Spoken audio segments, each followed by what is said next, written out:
Man, I didn't drink a case of beer and smoke a pack of Marlboro Reds today, but might have been a little more entertaining if I would have. We'll go back to the Pioneer category now. Inductee number 5 is Bob Aton, and again, we'll welcome to the stage Kevin Fletcher to give the introduction. Just so everybody knows, I was involved in a few of those stories with Daryl too, and the statute of limitations, I'm not saying nothing, but I'll tell you. Bob Aton, he's one of those guys that's been around a long time and he left us. But you know, he's one of those guys that you've always admired. If you've ever known Bob Aton, he's an artist, a pure artist. But he's a racer on top of that. He raced go-karts. He's raced a lot of go-kart races, back 300 wins as of now. He's ran midgets, he's ran late models, he's ran modifieds, he's ran sprint cars. Actually, the AJ Foyt replica over here, not a replica, a true sprint car, that's Bob Aton's. And if you want to, it's not vinyl letters, by the way, neither. I'd hate to say something to him about that. But I mean, that's some of his work he does. Check it out. It's super, super good, super clean. But like I said, as an artist, I don't know, have you ever had a car lettered by Bob Aton? That's right. Big knock back there. Coyd's had one. Bob Aton was a man. I mean, you know, you had him and you had George Stark years ago. I wouldn't really call it competition, but you know, I saw Bob letter a lot of cars up at Dick's Machine Shop. And I'd sneak back here and I'd watch him and Dan and yell at me. Let him do his work, get back, get out of there. But you just get mesmerized by the work that he can do. I mean, he can make a number, a letter, look perfect just with simple strokes of his hand. I mean, he's great, seriously is. You know, he did do Willie Crane's cars. He did Don Cordalis. I mean, this is in the old days. This is when he was just starting out. You know, did every car, I guess, out of Dick's Machine Shop probably. He did a bunch. And, you know, in the day, if he was a racer, if you wanted the car to look like a race car, you called Bob Aton. That's just plain and simple. And like I said, he can do anything. He's a fabricator. He had a 1937 Chevy Coupe, I think it was, one year out here at the swap meet, the fairgrounds. And God, I love that car. I don't know how many hours of work, tin work, that Bob had put in this car. But it had a custom dash, it had custom door panels, it had everything custom about this car. I mean, from the chassis to the entire car. Well, this car wound up going on, I think it went to, was it Arizona? Is that where that one went to? No, Denver. Reno, exactly, went to Reno. And won a big car show, and I mean not some little, 100 car deal. I mean, it was a major show. He's just been involved in so much. You know, he's involved in a lot now. And, he went to Denver, North Carolina. Probably the best thing he could have did, and he probably should have did that 20 years sooner, to be truthful about it. But he went there and he lettered a little bit by hand. Then that thing vinyl come along, and he learned how to wrap cars a little bit. And they got into making carbon fiber, installing carbon fiber, making molds for carbon fiber. I mean, high tech all the way. You know, and I tell you what, I've admired his work to the day. Actually, Bob pinstriped a truck I had years ago. You remember that? I wasn't going to say nothing about that. I drawed this out how I want him to pinstripe my truck.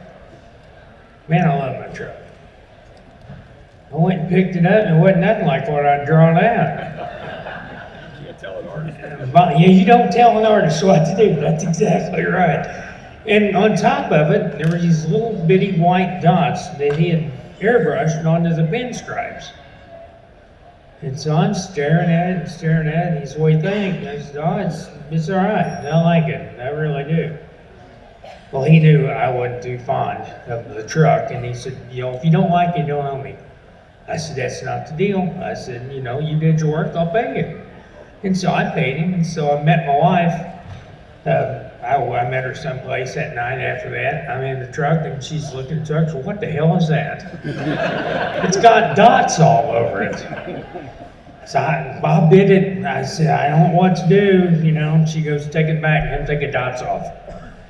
And I said, he said something about it would take people's eyes off of any flaws in the truck, which it had a few. I'm not saying it didn't. And so anyway, we grew accustomed to the dots. One day I was rubbing it out, getting ready for a car show. I rubbed the dot off. And Bob was in North Carolina. How do you get a dot replaced these days?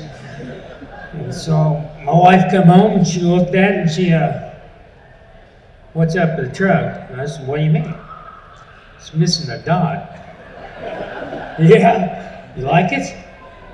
No, I guess you gotta take them all off now. So that was the story where my dots went to, by the way, you know. But no, it's like I said, like I said, he's a true artist, one of the best there ever was. I'm glad to see him come in tonight to the Ozark Area Racing Reunion. If you would, please give a big round of applause. Good friend, Bobby.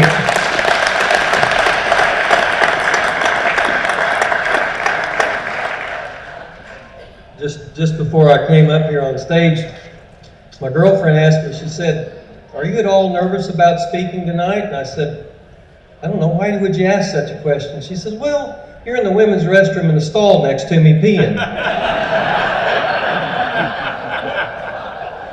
She said, it gets worse. I said, how could it get worse than that? She said, you're sitting down.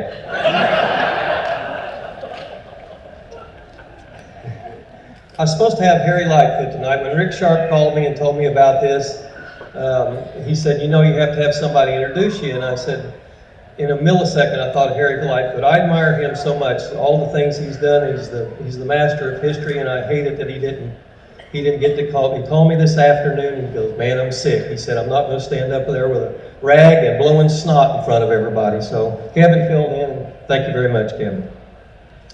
I guess I'm up here tonight because the tale of two Bobs. My Uncle Bob Aton raced out here at the 5th Mile Fairgrounds with his brother-in-law, John Carpenter, that drove the car, and some of the old timers remember him.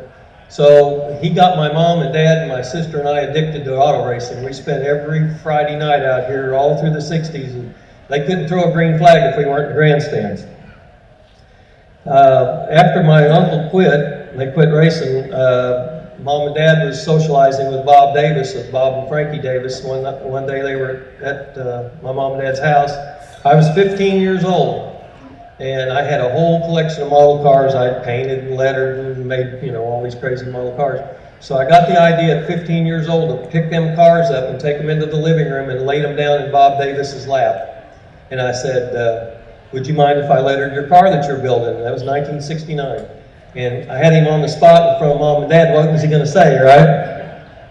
So he let me do that, and within the end of the year, he had taken me around, and I had met everybody, Willie Crane and John Kendig and Cordalis, and I ended up meeting everybody. And I think by the end of the year that I was turned 16, I'd done over 100 cars around here. Of course, the big secret to that was that I did them for 15 bucks.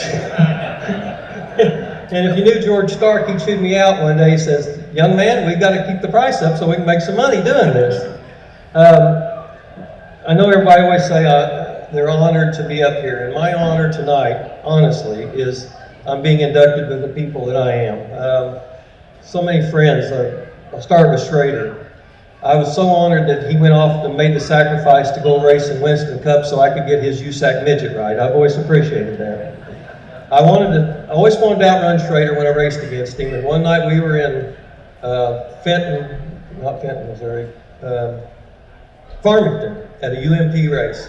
I lined up behind Kenny. We took off. I passed him. I ended up winning the race, and I never knew what happened to Schrader. I thought I'd finally outrun him. They were doing driver interviews before the race, and they said, well, you know, Kenny, we've never seen you start in the back before. What happened? He says, I forgot to shift the car into high gear. Remember that? Do now. I still haven't outrun Schrader. I know everybody from the state of Missouri is proud to know Carl Edwards, and we're so proud of him.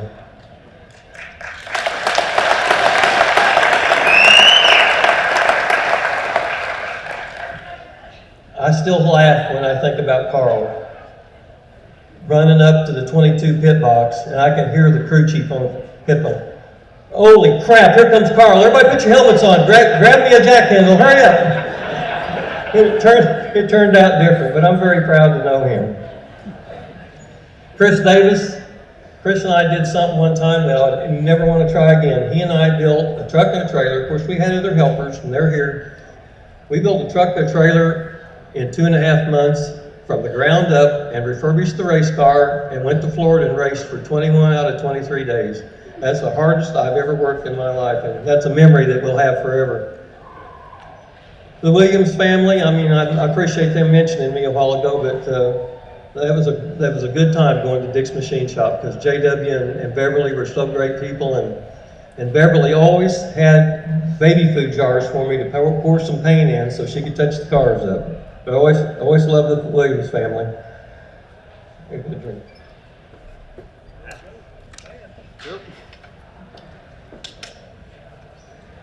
Jim Campbell. I got to tell a story about Jim Campbell. I know it's getting late, but one day Ferris Collier called me and he said, I got 3 cars. I got my car and I got 2 customer cars to do. So everybody knew I wasn't an early riser. He said, you better get down here. It's going to be a long day to Kimberly City. So I got around, went down there and lettered Ferris's car, laid out Jim Campbell's car, pretty well had it done, and I started laying out the lettering on the 3rd car. And I drew what Ferris had handed me, a piece of paper, that what this 3rd car, and I didn't know who this other guy was. So I laid everything out, and I put my yardstick up above the roof and drew 2 lines, and I said, Ferris, what's the driver's name? And he said, Joe Fast. And I looked at him, and I've never known, Ferris talks a lot, but I've never known him to be a smartass. And so I said, Ferris, what's the guy's name? And he goes, Joe Fast. And I thought, all right, well, I went on about my business and did some more work on that car. And I turned around one more time and said, Ferris, and he told me the same answer. About that time, it's late evening, the door swings open, Jim Campbell comes in with another guy, and they walk over to Ferris, and they talk for 2 seconds, and they all turn in unison and start laughing at me. Of what? And so the guy starts laughing, he walks over, he sticks his hand out, and he says, hi, I'm Joe Fast. And I said, did Ferris tell you to say that? That's my memories of Jim Campbell. Who else up here? I met Mike Mittler tonight, and it was a pleasure, and we're all pulling for him. My first memory of Lonnie was when he worked for Larry Phillips, and Larry was into building lightweight race cars. And I'll never forget lettering the car and looking over at Lonnie, and he's over notching the tubing with tin snips. Larry was building a car that was just really, really, really lightweight. That's the first memory of Lonnie. I want to honor some people tonight. This goes way, way, way beyond thank you. I mean, this is friendship, it's mentorship, it's people that I hope I don't get emotional about it, but some people have a huge influence on your life. And such people are as Ken and Lena Essering. Kenny is one of the nicest people I have ever met in my life, and did so many things for me. And William Todd was always there, built a heck of a race car for me one time. Kim and Becky Keith, I don't know how many dozens of race cars I've done for Kim and Becky Keith, but they're the greatest people on the planet.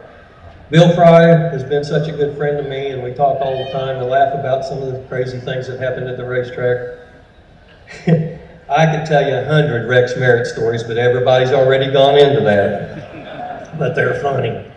Butch Scott, when I moved to North Carolina, I lost all my contacts. You know, when you race, you have a friend that works at the parts store, and you got a guy that's a transmission guy, and you just got friends everywhere. Boy, did I miss Butch when I went to North Carolina. You can walk into a parts store nowadays, and the kids will go, "What's the make and the model?" So I can look it up on the computer. Butch, you tell him I need a vent for a 9-inch Ford rear end, he just goes back and gets it. You know, and I miss all that in those days. And very most important people that I want to honor tonight is back in the mid-'70s sometime, I went up to the Springfield Pool Company right up the street from me, and I asked the Randall family if I could race their go-kart on dirt. And they said, yeah, I'll get that thing out of the shed and go see what you can do with it. And I took it home and fiddled with it for about a week, and next Monday morning I walked in with the trophy dash for the trophy and the A feature trophy, and handed them to Doug's dad, Jack. And for the next 20 years, Jack Randall never missed an event with me. He went to the Knoxville Nationals with me. He went to the Belleville Midget Nationals. We've been to Yuma, Arizona together. We've been to Florida. We went to Minot, North Dakota, and he went everywhere. So my biggest thank you and utmost respect, Doug Randall is here tonight. I want to say thanks to the Randall family. I mean, they came in times when sign painters can't afford to race. So to end this, I want to share my award tonight with Doug Randall, sitting right there, my dad, John Ayton, and our crew chief, Doug Long. I don't know where Doug's at, but he's here. But I share this with you guys. Thank you very much.